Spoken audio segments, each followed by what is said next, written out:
Há quem diga que estamos sob o estado de exceção.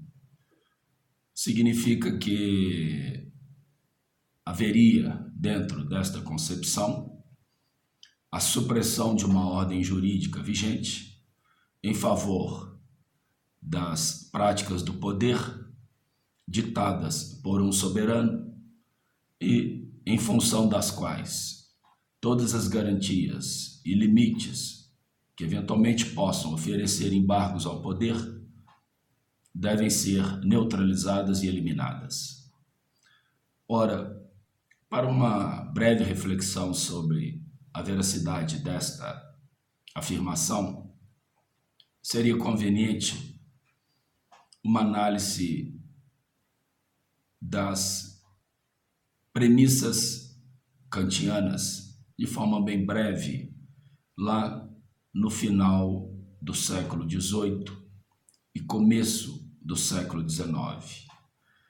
Kant, com seus imperativos categóricos, com o discurso da paz perpétua, com a razão sendo o componente, como a razão sendo basicamente a boa vontade e da justiça dentro do indivíduo, em clara e importante defesa do próprio indivíduo. Evidentemente que o discurso kantiano serviu durante algum tempo à elite dominante. Ocorre que no século XIX, com a independência das colônias mundo afora, inclusive Brasil, um novo discurso foi escolhido para justificar a ordem predominante, e esse discurso foi bem assentado em Hegel. Hegel, com a sua fenomenologia do espírito subjetivo, objetivo, do espírito absoluto. Hegel é um apologista do Estado.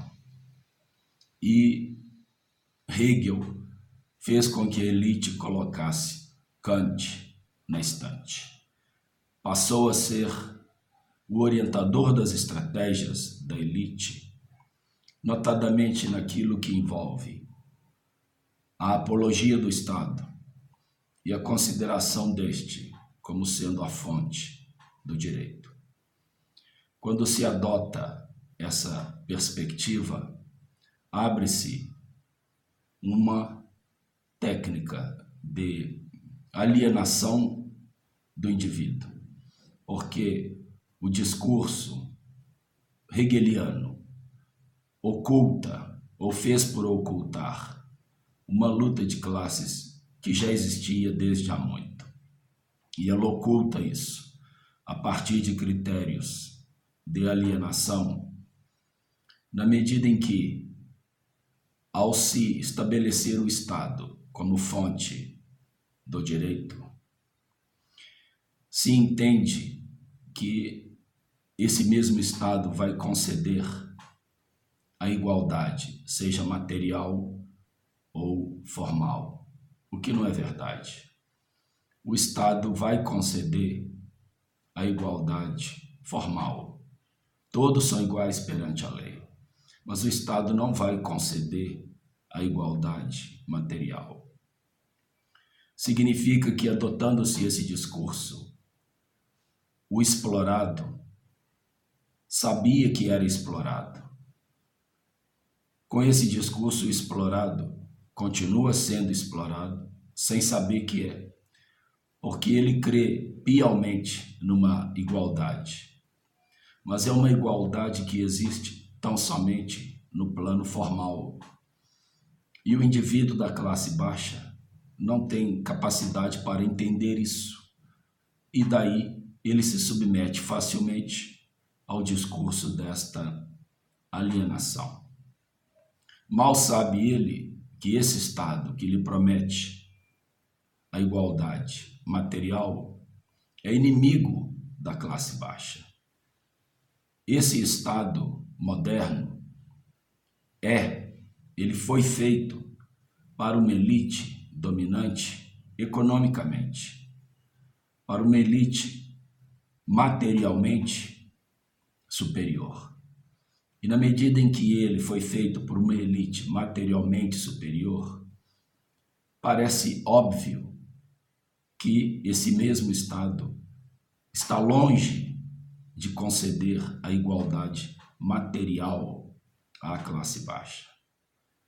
É incongruente que um Estado feito por uma elite materialmente econômica superior queira atuar na busca de uma igualdade material. Ora, o máximo que esse Estado faz é conceder no discurso da lei uma utópica igualdade formal e que produz, evidentemente, sintomas de alienação das classes baixas.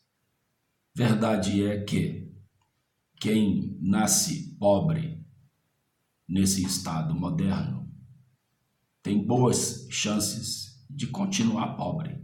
O Estado não vai ajudá-lo.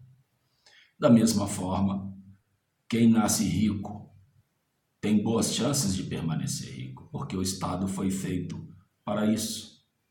É a mesma estrutura, claro que com outra roupagem, que se constatava na época dos feudos, dos barões, dos duques, dos marqueses, com os privilégios sendo distribuídos dentro da família, de geração em geração.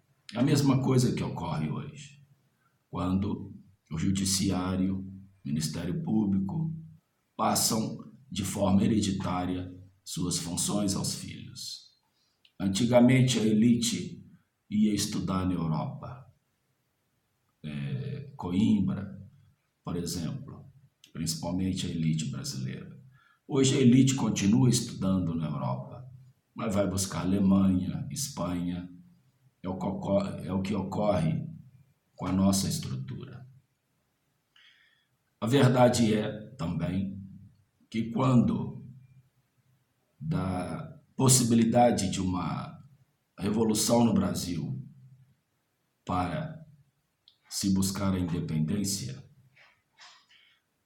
o arquiteto da independência, José Bonifácio, que acompanhou a Revolução Francesa in loco, ele estava lá, viu com seus próprios olhos o que é uma revolução popular, ele insuflou, ele estimulou Dom Pedro I a fazer a independência, impedindo que o povo brasileiro a fizesse. Quando isso aconteceu, trocou-se 6 por meia dúzia e o povo brasileiro caiu na armadilha da alienação, se mantendo submisso à metrópole portuguesa.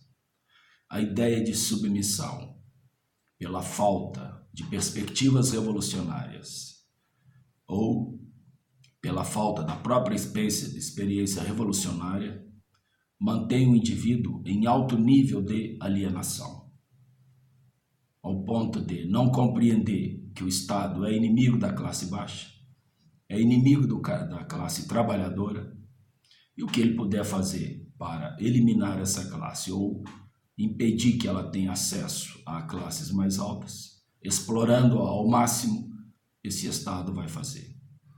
É por conta disso que o fundador do Partido dos Trabalhadores vai continuar sequestrado e as pessoas responsáveis por esse sequestro continuarão praticando terrorismo de Estado sem que nada, absolutamente nada, seja feito.